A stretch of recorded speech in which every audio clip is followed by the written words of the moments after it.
Eu sou o Felipe Gibran. E eu sou o Walter Pinheiro, mais conhecido como Teólogo no Boteco. E esse é o RPCast. Esse quadro se chama Consagrado, e nós batemos um papo com pessoas que nos inspiram dentro desse universo da espiritualidade.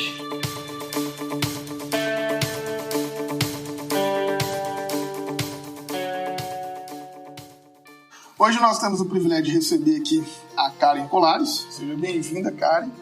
Muito obrigado aí por topar nosso convite. Imagina, boa tarde para vocês. Eu é que agradeço pelo convite, me sinto muito privilegiada em poder fazer parte de um projeto como esse. Ok, isso. Bom, começando, Karen, dando aqui início ao nosso bate-papo, queria que você falasse aí para essa nossa enorme audiência, quem é a Karen, de onde ela vem, o que ela come, onde se esconde. Essa pergunta é muito legal, né? Como eu disse pro Walter aqui, me faz sentir de frente com Gabi mesmo.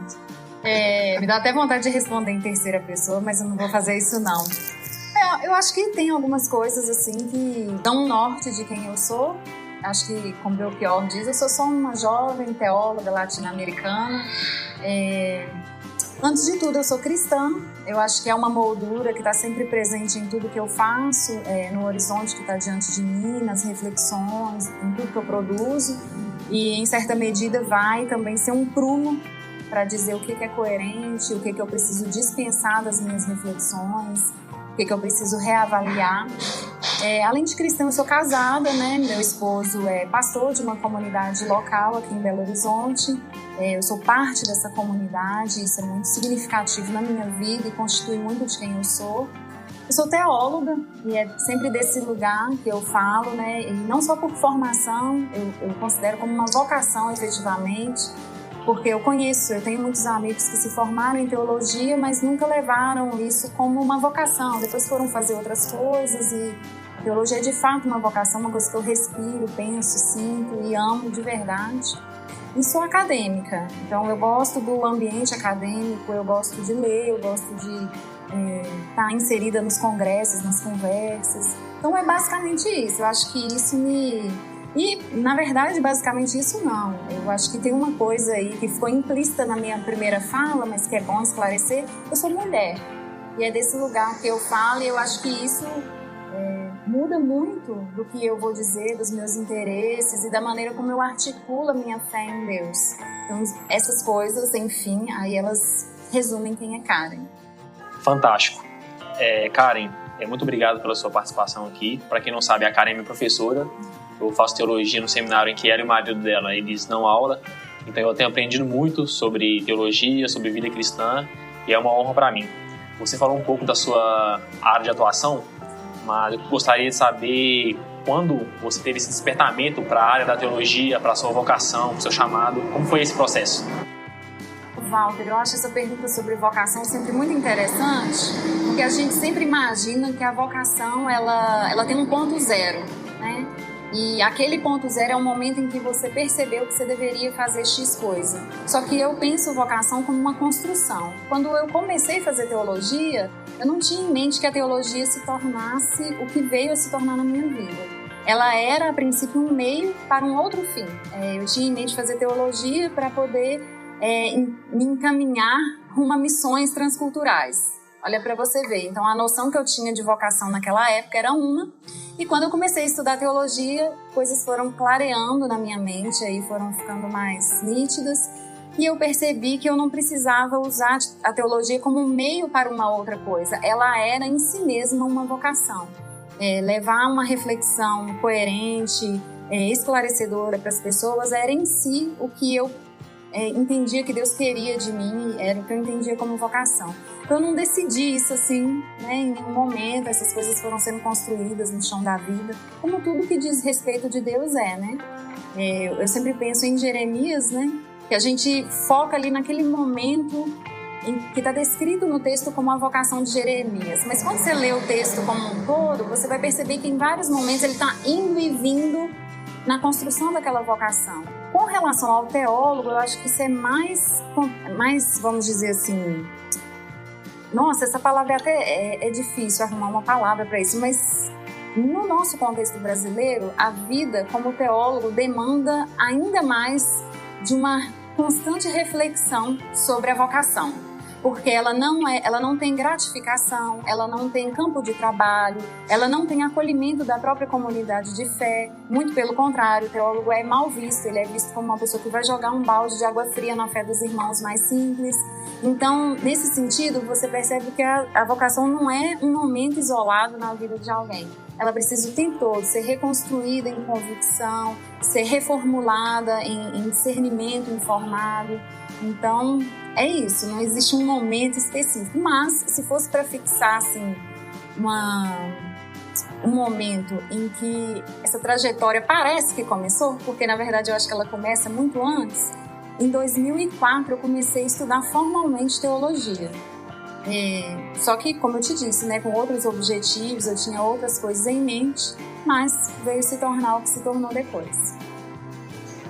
Dentro desse ambiente da teologia, apesar de na sua descrição você ter retomado para enfatizar, né, seu lado feminino, enfatizar que você é mulher, mas nesse ambiente de teologia, aparentemente, vocês somam poucas vozes. A gente vê poucas mulheres teólogas. E às vezes até as poucas mulheres teólogas que a gente vê não tem um trabalho, às vezes, tão valorizado quanto os homens na teologia. Então, dá para se pensar que a teologia é quase, no ambiente acadêmico, é quase um espaço predominantemente masculino, né? Como é que você lida com esse espaço praticamente de homens ali? Como que é? Que é curioso, assim, você está falando que você está desde 2004, nós estamos em 2020, e dá para falar de pioneirismo ainda. E isso falando só da sua trajetória. De ter inúmeras mulheres na teologia, mas a gente ainda fala de pioneirismo de mulheres na teologia. Como é que é isso para você? Então, Gibran, concordo com você. O meio teológico é um meio marcadamente masculino. A instituição na qual eu estudo hoje, que é a Faculdade Jesuíta, ela é uma instituição masculina, ela faz a formação de padres. Então, evidentemente, só tem homens, né? Quando eu entrei no mestrado, tinha apenas eu de mulher na turma. Eu tive de lidar com muitos comentários, com muita, vamos dizer assim, em muitos momentos fui desacreditada a respeito da seriedade do meu trabalho. Quando eu comecei a trabalhar com teologias feministas, foi ainda um adendo, porque as teologias feministas guardam aí uma grande polêmica ao redor delas e muita falta de esclarecimento sobre os termos, sobre o que faz, de onde vem, né, e por aí vai. Então, é um ambiente masculino, mas me incomoda em alguns momentos, sim, mas é aí que entra a convicção da vocação. Eu quero melhorar-me enquanto professora, então eu tenho que continuar um aperfeiçoamento constante, porque eu quero servir melhor as pessoas a quem eu ensino, com quem eu tenho contato. Então eu não posso simplesmente abdicar de estar nesses espaços. Eu tenho que estar ainda que eu incomode, que ele me incomode também. E eu acho, em grande medida, que as mulheres não ocupam esses espaços por causa de um dualismo que está presente dentro da nossa concepção de ser humano. A gente sempre pensa no masculino como aquele que está vinculado à intelectualidade, ao raciocínio, à produção intelectual, e o feminino está conectado a coisas mais passionais, mais da esfera da emotividade, por aí vai. Então, assim, em alguns momentos, inclusive, em que mulheres ouviram a minha fala, elas falaram comigo assim, nossa, mas você é tão masculina. E eu fiquei pensando, por que alguém precisa, diante de uma mulher que articula sua fé, dizer que ela é masculina? Porque, na verdade, existe um dualismo na maneira como a gente pensa o ser humano, né? E eu entendo que dentro das escrituras não existe esse dualismo. O ser humano é sempre pensado de maneira muito holística. Todo ser humano é capaz de uma série de potencialidades. Então, as mulheres precisam entender que elas não precisam ficar relegadas a um ambiente específico, a um tipo de produção específica. Elas não precisam também vir ocupar esses lugares para repetir os mesmos discursos, porque é o que eu vejo muito também, né? Eu leio livros, nesse momento eu faço pesquisa de literaturas conservadoras para mulheres. São mulheres escrevendo para mulheres e repetindo os mesmos discursos, os mesmos lugares comuns, o mesmo dualismo que relegaram para elas estão reiterando.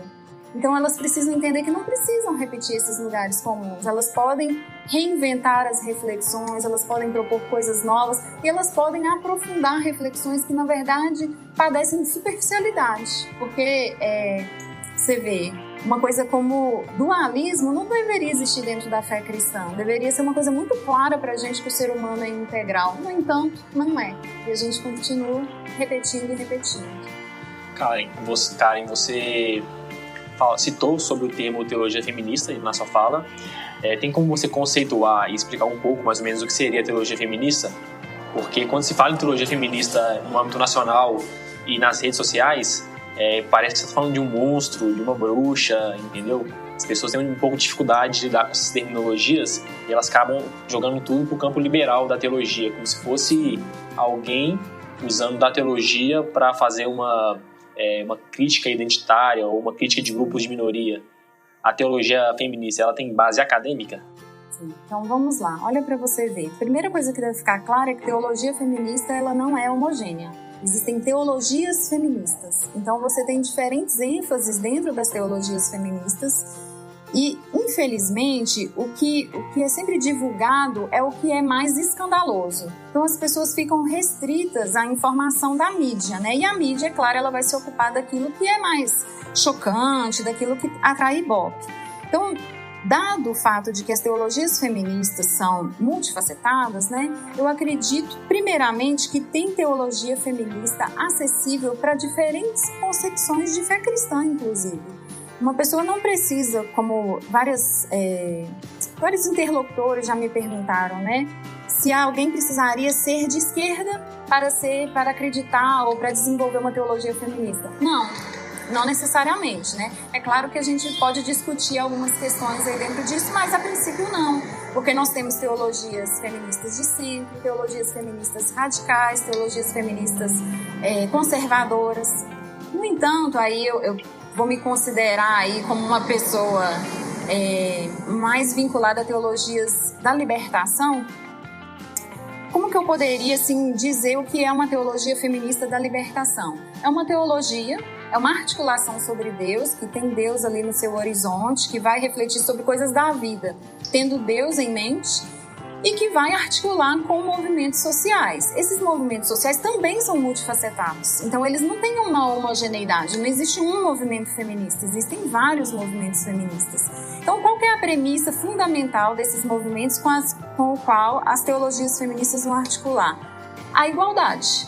A igualdade radical de homem e mulher enquanto ser humano.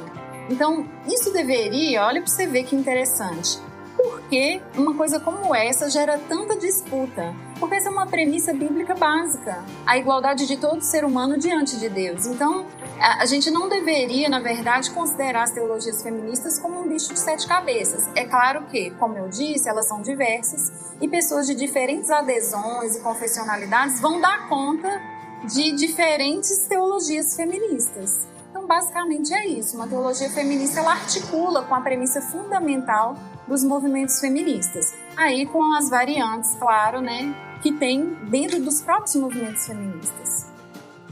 Mudando um pouco de assunto, porém dentro do seu campo de formação e estudo, você poderia tentar conceituar o significado de hermenêutica? Sim. Então vamos lá. Porque quando a gente... Primeiro, vamos falar de hermenêutica em linhas gerais. Em linhas gerais, a gente poderia pensar em hermenêutica como uma interpretação. Mas vamos trazer o conceito de hermenêutica para dentro da teologia. E dentro da teologia, a hermenêutica é um campo de estudo. E é um campo de estudo que lida com o texto bíblico e a articulação desse texto bíblico com a realidade. Então, quando eu falo de hermenêutica, tem uma bifurcação que está ali muito pertinho, que é a exegese. Então, a exegese vai lidar com o técnico do texto bíblico, né? Essas línguas originais, o que significam as palavras, filologia e por aí vai. E depois esse resultado, vamos dizer assim, textual, tem que ser articulado com a vida, né? Porque eu saber o que significa uma palavra no grego, efetivamente não me ajuda tanto na minha vivência de fé no século XXI. Então eu preciso articular esses resultados para a vida. Então a hermenêutica é isso. é esse campo de estudo no qual eu estou lidando com o texto bíblico, não só em termos exegéticos, de descobrir o que esse texto diz, mas de interpretação desse texto bíblico e articulação dele com a realidade. Então, a hermenêutica é essa articulação de texto e contexto.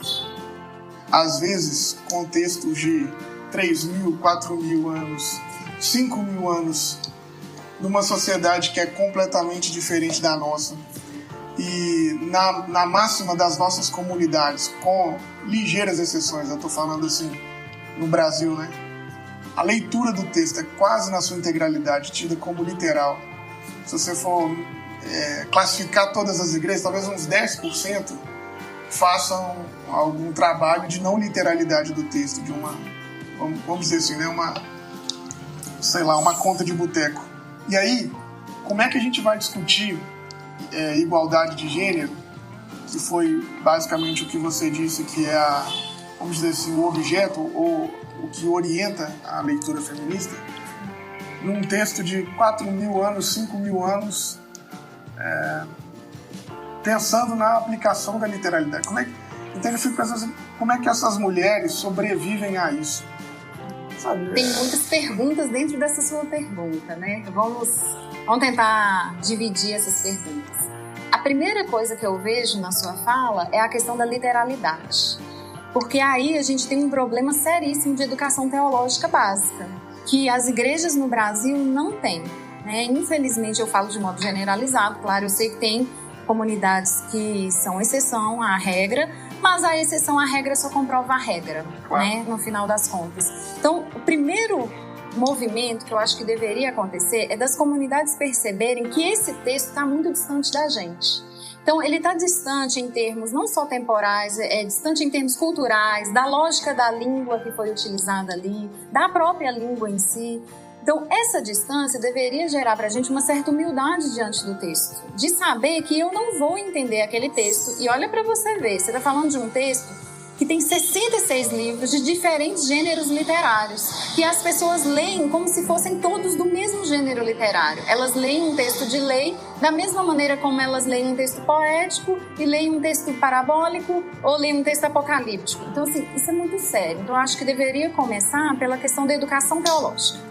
A educação teológica, para além da questão da igualdade de gênero, né, ela é uma necessidade da igreja brasileira, porque você vê as anomalias que você vê hoje em termos de igreja, vem em grande medida do fato de que essas igrejas não têm nada de aproximação com o que é o movimento de Jesus. Elas estão muito distanciadas, elas são muito mais uma religião de mercado do que uma atualização do que era o movimento de Jesus. Então, educação teológica em primeiro lugar, para ler os textos de acordo com seus gêneros literários, para não achar que a literalidade vai resolver ou que a literalidade garante a inspiração divina, porque existe essa ilusão, né? Se eu não interpreto literalmente, eu estou retirando desse texto a inspiração divina? Claro que não. Eu estou respeitando o gênero literário por meio do qual essa inspiração divina foi concretizada, foi colocada em forma de texto.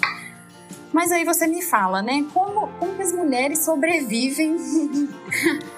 Pois é, difícil, Gibran, porque eu vejo, na verdade, muitas mulheres, inclusive, querendo se afastar das comunidades de fé, porque se torna muito mais um lugar de opressão do que um lugar de libertação. Se torna muito mais um lugar de desinformação e de reiteração daqueles mesmos lugares. Ontem mesmo eu conversava com uma pessoa que me contava sobre um curso para mulheres que ela fez.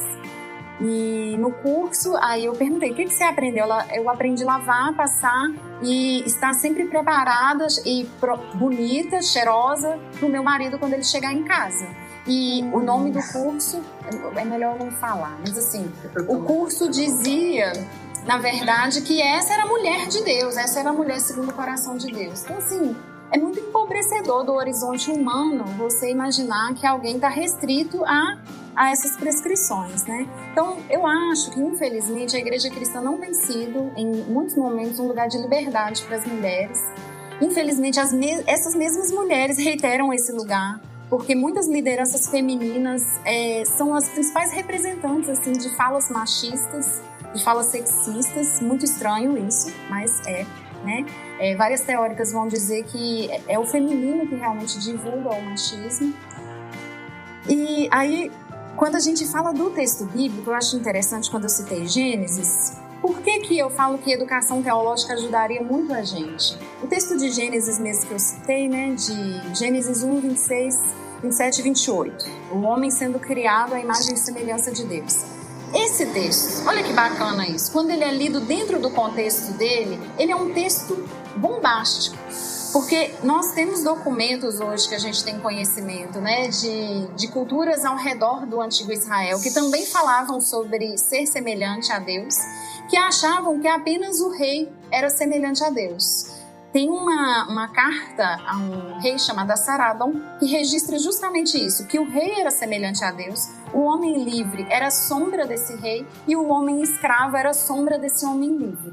Então, olha para você ver, é segmentada essa imagem e semelhança de Deus. Quando você vai para o Gênesis democratiza essa imagem e semelhança de Deus. Ele pega o que está sendo dito na cultura ao redor dele e diz assim, não, eles estavam equivocados. Na verdade, a imagem e semelhança de Deus é compartilhada por todos os homens e mulheres. Ou seja, olha o que eu estou fazendo, eu estou indo para o texto para entender bem o texto. Agora eu vou trazer esse texto para hoje. Quais são os discursos hoje que vão dizer que as pessoas não são iguais? Quantos discursos você conhece e organizações políticas e sociais que tentaram legitimar dissimetrias com base na noção de que as pessoas não são iguais? Então, quando eu trago esse texto para a atualidade, eu tenho uma bomba de, vamos dizer assim, de subversividade, de um caráter revolucionário. Então, você viu o movimento? O movimento foi no sentido de entender o texto e trazer o texto para a realidade. Então, a educação teológica poderia ajudar, inclusive, na dignificação de várias mulheres e na igualdade, né, nas várias reflexões sobre igualdade de gênero. Só uma coisa que foge um pouco, mas você estava dizendo sobre esse curso aí que a sua amiga participou. Sim. A maioria dos cursos que a gente tem dentro da educação cristã de noivos seguem essa lógica, né? Então, eu me lembro uma vez quando eu estava para casar, fui fazer esse curso e o casal que ensinava falava disso, ó, não importa o que faça, se a roupa está suja, a responsabilidade é a sua mulher. Não importa o que faça, o dinheiro e as comidas da casa, as contas, você tem que se virar e pagar a homem. E aí eu sou ruim desse negócio de referência, mas eu deveria saber. Eu estava lendo uma teóloga recentemente, eu me esqueci do nome, mas nas notas, nas referências do podcast, eu vou lembrar do nome dela, porque é necessário a gente falar a fonte. Ela estava falando que no Brasil, como a gente tem uma cultura de trabalho baseada no escravismo, nada mais ausente da dignidade do que colocar a mulher justamente nesse espaço de trabalho, que é um trabalho não nobre, que é um trabalho de casa baseado no escravismo. Então, ela vai fazendo uma crítica do cristianismo que não consegue superar o escravismo, que não consegue superar essa ideia de que esse trabalho é de alguém indigno e coloca as mulheres nesse espaço. E aí, vendo você falar isso, eu fico apaixonado, porque a gente percebe quanto de fato o cristianismo é machista, mas quanto o evangelho é libertador, né? Sim. De quanto o evangelho tem essa característica de suplantar, inclusive, o cristianismo. E é interessante, Gibran, quando você fala isso, né, dessa configuração dos papéis de gênero, ela está muito além do próprio cristianismo enquanto movimento institucionalizado. Quando você estuda as sociedades do Antigo Mediterrâneo, né, as sociedades do Novo Testamento, todas elas possuíam configuração patriarcal, elas tinham divisão estrita de papéis de gênero, então já se sabia o que era esperado das mulheres, o que era esperado dos homens. E isso muito antes do cristianismo se instaurar enquanto, né, movimento institucionalizado. Então, essa culpa pende sobre o cristianismo? Sim, mas não é uma característica apenas do cristianismo. Quando você vai ler os filósofos da Antiguidade Clássica, você vai perceber que eles tinham uma série de ideias hipersexistas. A organização do Império Romano era patriarcal, socialmente e politicamente patriarcal, né? Em termos familiares era patriarcal, centrada na figura do masculino, com todas essas noções de que a mulher é o repositório de honra do masculino, então o que ela faz vai trazer lama aí sobre o nome do marido, do irmão ou do pai, né? Então, assim, essas coisas já estavam presentes nas sociedades da antiguidade, nas sociedades do antigo Mediterrâneo, e inevitavelmente, pelo caráter da própria revelação, porque a revelação ela é esse amálgama, essa mistura de vida com uma inspiração divina. Então, a inspiração divina, a revelação de Deus se dá na concretude da vida. E a concretude da vida tinha uma organização política específica, socioeconômica específica, que era o patriarcado. Então, inevitavelmente, esses traços vão estar presentes dentro dos textos bíblicos. E aí que é importante a gente não interpretar o texto na base da literalidade, a gente entender os gêneros literários, a gente entender também os condicionamentos históricos que os próprios autores têm, porque senão a gente vai ter que voltar a uma série de práticas baseadas na literalidade do texto. Karen, você falou agora na sua última fala sobre o patriarcado e recentemente estava em discussão com alguns amigos, alguns teólogos. Eles são de uma linha um pouco mais fundamentalista da teologia e eles afirmam que a Bíblia dá base interpretativa para falar que o patriarcado é um caráter de Deus e uma disposição de Deus de criar a humanidade. Então eles pensam que o patriarcado é a vontade de Deus sobre a humanidade. Você concorda com isso ou não?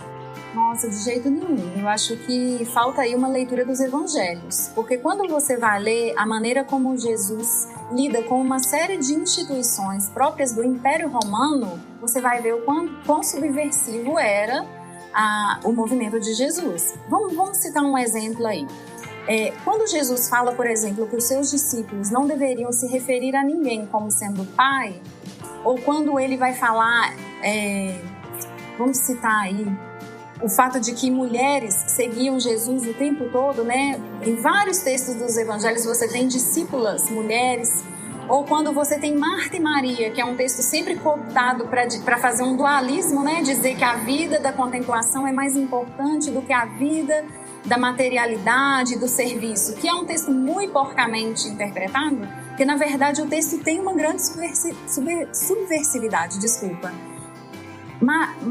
Maria, eu sempre confundo Maria com Marta, é sempre um problema.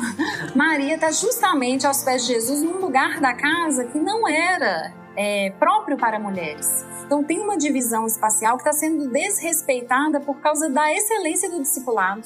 Então assim, lendo os evangelhos você percebe que tem uma série de críticas aos modelos patriarcais, do judaísmo primeiramente, porque eu não estou querendo aqui na verdade ser antissemitista, mas tem traços de patriarcado dentro do judaísmo, né? Não para demérito dele, mas simplesmente enquanto uma configuração social que ele tinha, e religiosa que ele possuía, né? Tanto que as linhagens vão ser sempre patrilineares, né? Quando você lê lá genealogias, são sempre os homens que aparecem, porque o nome do masculino é mais importante naquela cultura. A circuncisão é um elemento de pertença que é atribuído somente a homens, então você percebe que é patriarcal nesse sentido, tá? É bom sempre esclarecer. Isso não é para jogar tinta no judaísmo para que Jesus pareça mais interessante, mais revolucionário. Tem que ter alguma coisa de revolucionária no próprio judaísmo para que Jesus dê continuidade e leve ainda adiante. Então, quando você me pergunta assim, se eu posso concordar com o fato de que o patriarcado, ele na verdade exprime quem Deus é, eu acho que é uma não leitura dos evangelhos. Não tem como ler os evangelhos e não ver Jesus devagarzinho contestando essas estruturas, dando lugar para mulheres que não era, vamos dizer assim, lícito, que não era esperado, deixando o escândalo acontecer para o benefício do discipulado, porque o discipulado é mais importante do que o escândalo, né? Até do que preservar alguma coisa. O texto que você citou de Marta e Maria é uma quebra nessa ruptura patriarcal, porque a mulher não pode ser ensinada e Maria está lá aos pés de Jesus, subvertendo uma cultura patriarcal. Sim. E Jesus exalta ela. Mas olha que interessante, quando você fala disso, né, Maria aos pés de Jesus, historicamente a gente entendeu Maria aos pés de Jesus como uma discípula apaixonada ali, tem uma ideia de uma aluna admirada com seu professor. Só que a gente não percebe que Paulo é educado aos pés de Gamaliel. Por que a gente não faz a associação de Paulo ser educado aos pés de Gamaliel com Maria estar aos pés de Jesus? Por que a gente não faz essa aproximação e percebe que eles estão em lugares muito parecidos? Então, assim, doutores da lei não ensinavam lei a mulheres, considerando que uma parcela mínima da população era alfabetizada, né? Pouquíssimas pessoas sabiam ler nesse período, então a intelectualidade não era uma coisa para a qual você podia se entregar se não tivesse um caráter prático. As pessoas aprendiam para poder ensinar. Então, Maria estar aprendendo significa algo de muito específico, que ela vai reproduzir esse conhecimento em algum momento, porque ela não pode simplesmente se dedicar à vida intelectual, não existe bolsa da CAPES nesse momento, né? Então, a gente não pode fazer isso, elas não poderiam fazer isso lá. E Jesus permite esse lugar de influência dentro do próprio movimento dele. Então, jamais, muito pelo contrário, eu vejo que os evangelhos, eles derrubam o patriarcado romano, derrubam também imagens do patriarcado que estão presentes aí, fora também do Império Romano. Impossível. Até mesmo essa ideia de Jesus chamar Deus de Pai, eu acho que causa uma confusão dentro do campo cristão moderno, que não estuda tanto os textos bíblicos, que dá uma ideia de que Deus Pai é um Deus homem, que tem genitália masculina, que comporta como um homem da família. Esse é um problema da teologia, né? Porque a gente não entende que o conhecimento de Deus ele é sempre analógico. O que quer dizer isso? A gente não conhece Deus de maneira direta. A gente acessa Deus via metáfora, via analogia. Então Deus é pai, Deus é pastor, Deus é o rei, Deus é o Senhor dos exércitos. Mas eu não tenho acesso direto a Deus. Uma personalidade. Deus é abscôndito. O que é abscôndito, gente? Deus é oculto, Deus é mistério. Então a gente acessa Deus sempre por, vamos dizer assim, por mediação. E essas mediações, numa cultura que é exclusivamente eu não digo, mas massivamente masculina, essas figuras vão ser também masculinas. O que não quer dizer que Deus, em si mesmo, no seu próprio ser, seja homem. Porque, vamos lá, Deus é espírito. Então, gênero não poderia ser atribuído a Deus. Esse é um erro crasso, assim, de teologia, né? Básico, muito básico mesmo. Deus não é homem, assim como ele não é mulher. O que quer dizer isso? Que figuras variadas podem falar de Deus. Não, Deus não é só pai, Deus é mãe também. Para muitas pessoas, a figura da mãe é muito mais significativa do que a do pai. E ela é uma metáfora muito melhor para dizer de quem Deus é do que a figura do pai. A Bíblia ela não é exaustiva. Então, assim, ela dá um resumo do que foi a história de fé do povo de Israel e dos primeiros discípulos de Jesus. Mas essa não é toda a história. A gente pode pensar em Deus em outros termos também. Eu não preciso ficar presa aos termos que historicamente foram configurados ali. Eu posso pensar Deus como mãe, como uma amiga, o que não quer dizer que no ser de Deus, Deus seja mulher. Né? A gente precisa entender que é sempre analogia. E Deus pode ser inclusive uma rocha, como os salmos vão dizer. Ele pode ser um castelo forte, ele pode ser o leão. Então você vê várias analogias possíveis para se falar de Deus, sendo que Deus não é nenhuma delas. Para os críticos da igreja e da cristandade que não estudam teologia, elas são bem caricadas também. Então os movimentos de subversão, os movimentos mais progressistas, quando eles vão fazer uma crítica à nossa fé, eles fazem as críticas àquilo que é mais midiático do que aquilo que o texto fala, né? É o chamado senso comum, né? Há pouco tempo eu fui num evento, num ambiente que não era cristão, um ambiente universitário, e as perguntas que eu ouvi, eu percebi que as pessoas não sabiam o que era cristianismo. Eu falei, gente, não, isso não é cristianismo, isso aí é uma caricatura do que é cristianismo. Você pegou as piores partes, recortou, montou um Frankenstein e me entregou e disse, isso aí é o cristianismo. Peraí, vamos esclarecer. Então, infelizmente, os cristãos têm muitas ideias caricatas sobre Deus ainda, né? Por falta de conhecimento bíblico-teológico, de se dedicar ao estudo das Escrituras com seriedade. De não achar que é só abrir a Bíblia lá, apontar o dedo que Deus vai falar comigo.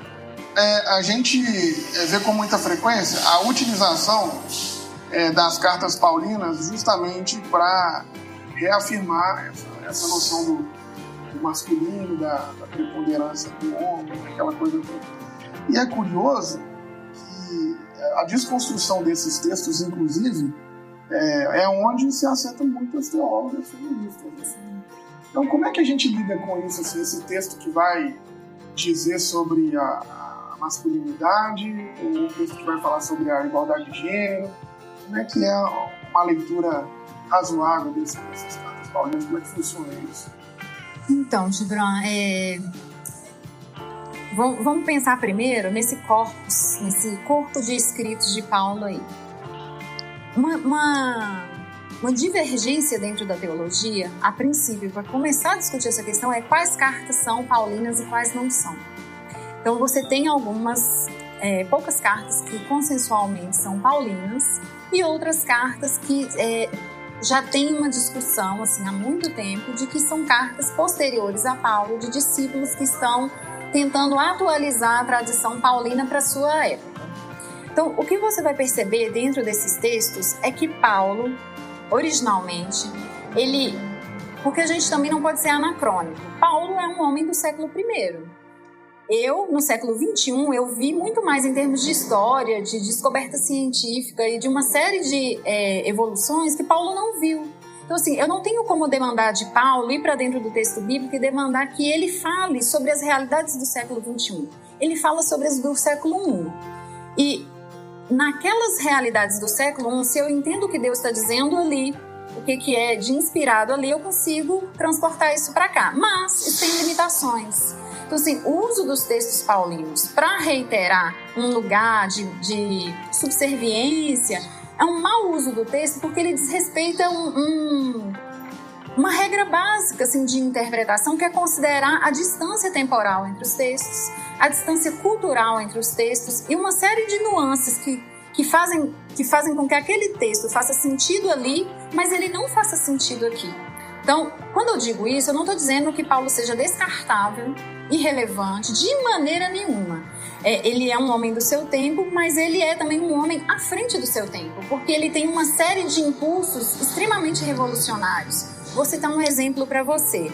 Quando Paulo está discutindo em 1 Coríntios sobre o divórcio e a questão de permanecer ou não com o seu cônjuge que não é crente, ele discute também a pertença do corpo. E ele vai dizer que o corpo da mulher pertence ao marido, assim como o corpo do marido pertence à mulher. Isso que ele está fazendo é uma bomba, porque na cultura ao redor dele, essa é a importância de entender ele dentro do tempo dele. Porque se eu tentar trazer ele para cá, ele vai parecer super machista.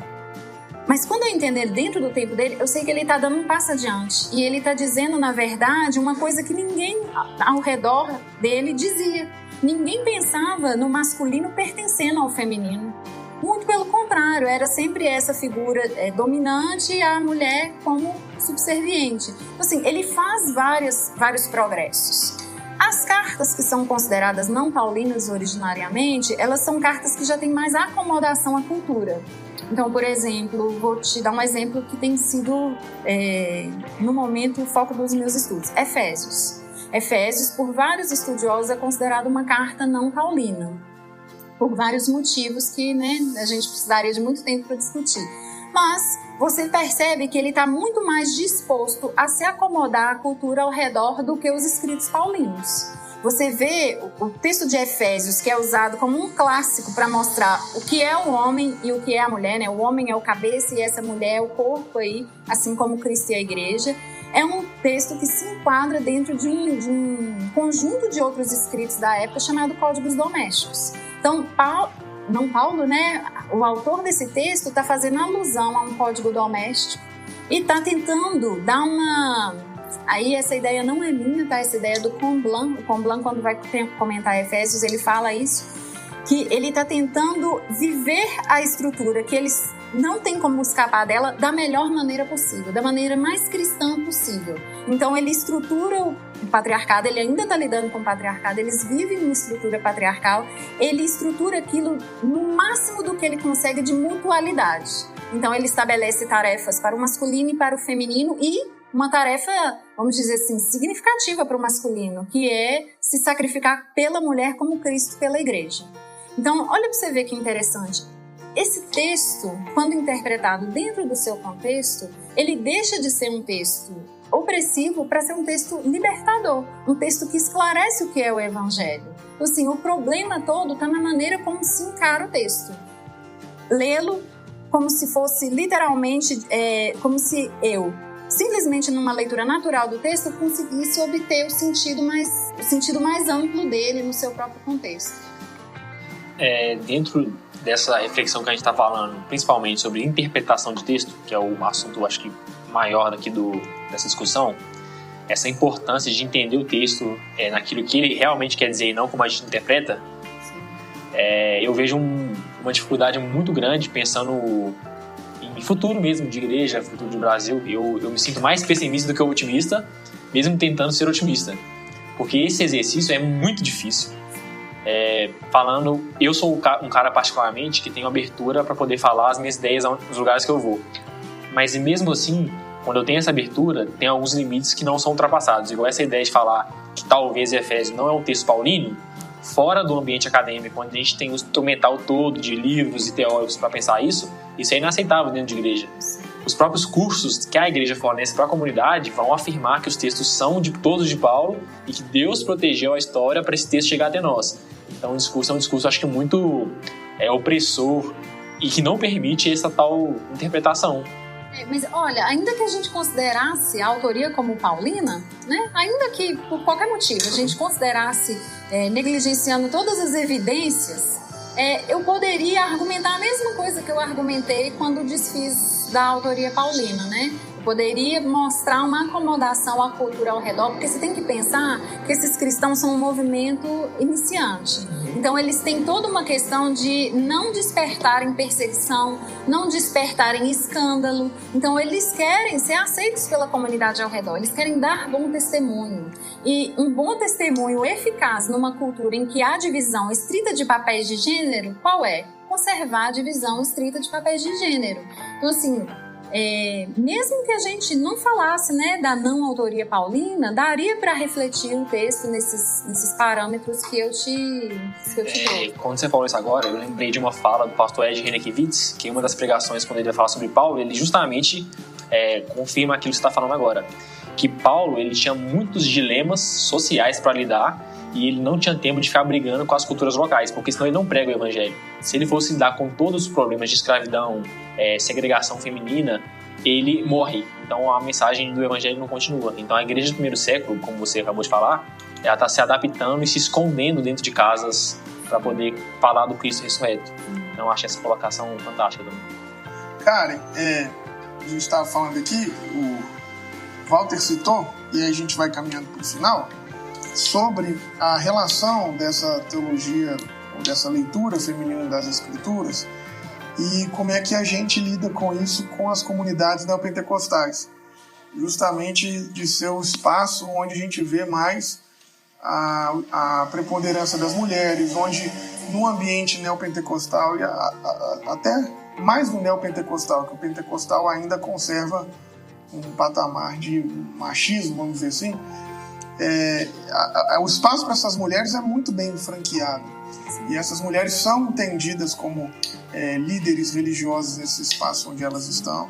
E é curioso até porque em alguns lugares muito periféricos são essas mulheres que dizem quem entra, quem não entra dentro das comunidades, é elas que conversam com o traficante e liberam ou não autorizam. Mandatárias, né? São essas pastoras do coque. Em alguns espaços periféricos, elas são realmente a representação de Deus ali naquele território. E como é que a gente vê isso, assim, essa leitura feminista a partir dessa lógica neopentecostal, periférica? Aí vem a pergunta, né? O que vem primeiro, o ovo ou a galinha? Porque a gente fica pensando assim, poxa, mas se não existe interpretação teológica correta nesses ambientes neopentecostais, como que as mulheres chegam às posições em que estão? Aí que vem. Isso demandaria, na verdade, uma análise mais pormenorizada, né? Mas vamos traçar algumas linhas gerais para a gente começar a pensar aí. Primeira coisa, eu me pergunto se nessas comunidades neopentecostais existe leitura séria das Escrituras. Pelo menos naquelas nas quais eu já estive e convivi, eu percebo que esse lugar que as mulheres conseguiram, elas só conseguiram por falta de leitura bíblica. Por quê? Porque as pessoas não conhecem o suficiente, nem o mínimo do texto, para alegar algo como o que o Walter alegou aqui, né? Por exemplo, de que tem amigos que dizem que o patriarcado representa Deus. Então, a ausência completa de uma reflexão bíblico-teológica permite que as coisas sejam feitas assim. Esse é um primeiro ponto. Um segundo ponto, que eu acho que é um motivo de esperança, é o fato de que o espírito move onde quer. E assim, o espírito tem esse poder de democratização. E o dom do espírito é justamente isso. Ele não seleciona por gênero para conceder dons. Então, assim, eu vejo que a própria concessão de dons do espírito nessas várias comunidades tem feito com que a comunidade reconheça aquela mulher num dom específico. Mas penso também que existem muitas mulheres que estão nesses lugares só para fomentar discursos machistas. Então, não necessariamente uma representatividade feminina é feminista. Uma mulher pode estar num lugar de destaque em que ela simplesmente joga em tinta em qualquer discurso de igualdade. Falando de Joyce Meyer, não, né? Não vamos citar nomes, né?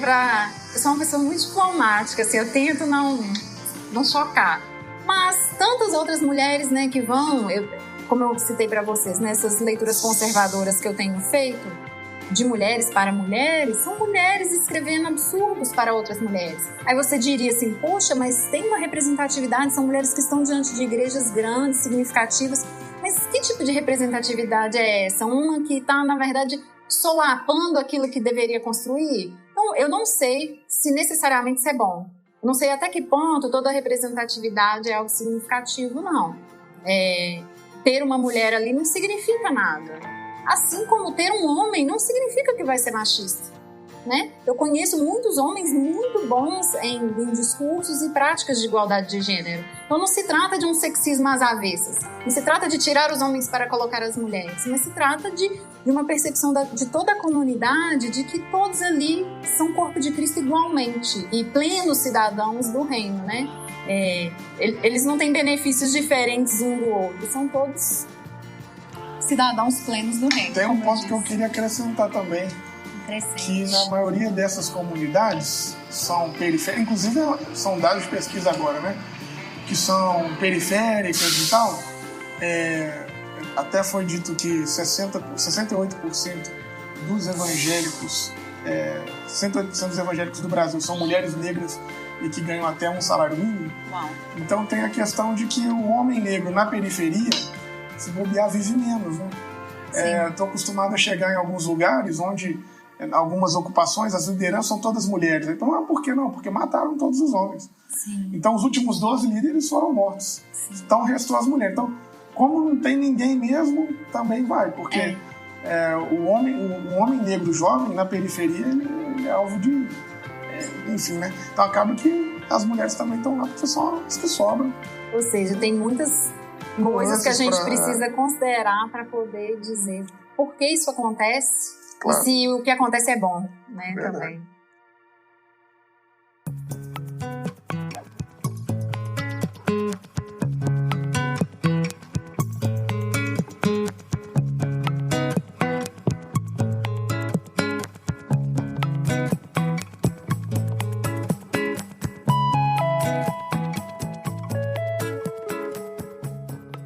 Karen, nós temos um quadro aqui no RPCast, no Consagrados, que é dica de coisas que eu indico. E aí a gente queria te dar a oportunidade para falar aí para a imensa audiência que escuta o nosso podcast as coisas que você indica, livro, filme, música, peça. Então vamos lá, vamos para cinema, né? Eu acho que cinema, serviço, a Netflix está aí, então está muito acessível, todo mundo tem, quase todo mundo, na verdade, mas filme que eu indicaria, deixa eu pensar assim, não de uma temática feminista propriamente dita. Na verdade tem, deixa eu me recordar, não vou lembrar o nome.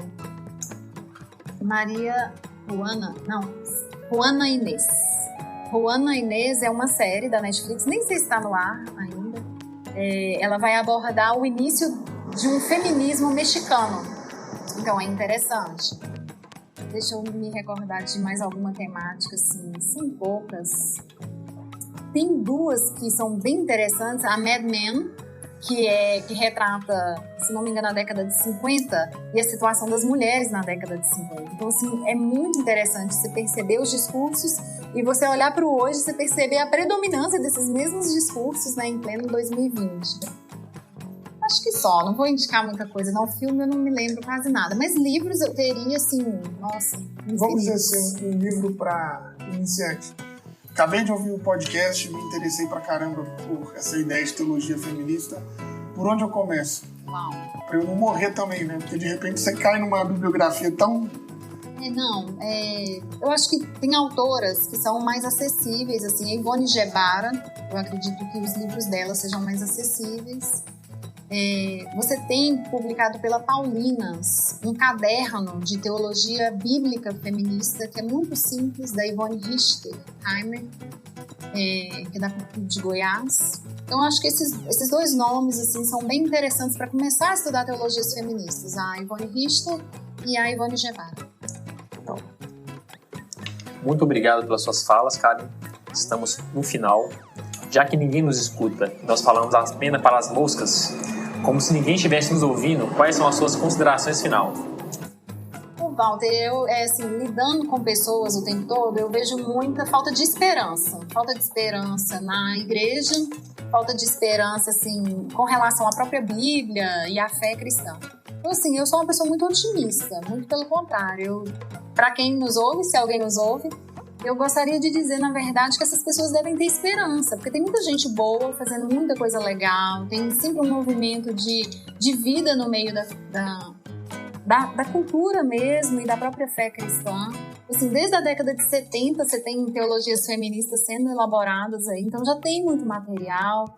Então, assim, a gente tem que ter esperança de que as coisas não são hoje como eram. Então, não mudou? Então a gente tem que ter esperança de que as coisas também vão continuar mudando.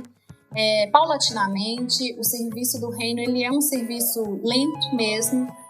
O reino não vem com visível aparência, ele é um serviço do semeador e de acreditar que quem rega essa semente, quem dá o crescimento para ela é Deus, não é a gente, não está nas nossas mãos. Para quem quiser te encontrar, cara, para trocar uma ideia, saber do seu trabalho, divulgar sua pesquisa, como é que faz para te achar? Então, eu sou uma pessoa meio James Bond, né? Eu tenho um e-mail, né? Meu e-mail é karencolares, numeral 5@gmail.com. E eu tenho também um Instagram, mas não é um Instagram pessoal, é o Instagram do seminário que eu e meu esposo concebemos, que é o IBT Teologia. Então, nesses dois meios, assim, as pessoas conseguem falar comigo. Para a galera aqui de Belo Horizonte, como é que é o acesso ao IBT Teologia? Então, como que funciona o IBT, né? O IBT é um projeto interdenominacional, então nós vamos onde somos convidados a ir. A comunidade que desejar fazer um curso, ela monta uma turma de no mínimo 10 pessoas e nós vamos ministrar os cursos. As opções que nós temos são Introdução à Bíblia, que é um curso de 1 ano, que é um panorama de todos os livros bíblicos, na verdade, os principais blocos da Bíblia, e um panorama de Introdução à Sistemática, que aí a gente vai abordar as principais doutrinas da fé, como que se gestou cada dogma cristão. Então, são esses dois cursos, a comunidade é que escolhe o que é mais relevante para ela, e a gente conversa, né, com as pessoas que estão à frente das comunidades para adaptar esse curso para a necessidade da comunidade. O curso não é sempre igual em todo lugar. Então, em algumas comunidades a gente pode adotar certas bibliografias, em outras não. Então, a gente faz algo que seja útil, mas também que seja contextual. Bom, te agradecer pela participação, pela disponibilidade de estar aqui com a gente, por dividir com a gente esse conhecimento. Então, te agradeço. Muito obrigado por falar com a gente aqui do Reino Pessoa. Imagina, o prazer foi todo meu.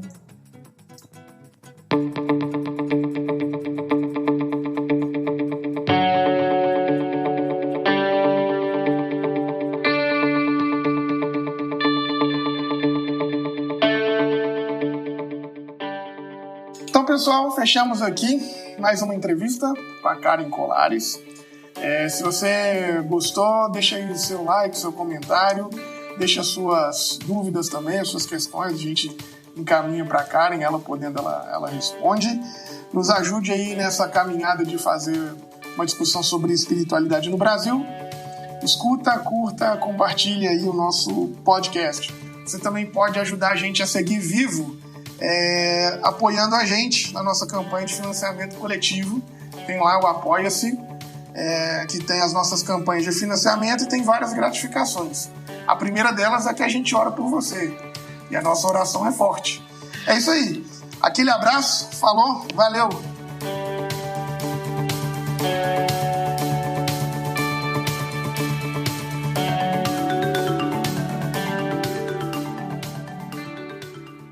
Esse podcast foi editado por Felipe Bulbarelli. Editado por Felipe Bulbarelli. Editado por Felipe Bulbarelli. Editado por Felipe Bulbarelli. Editado por Felipe Bulbarelli. Editado por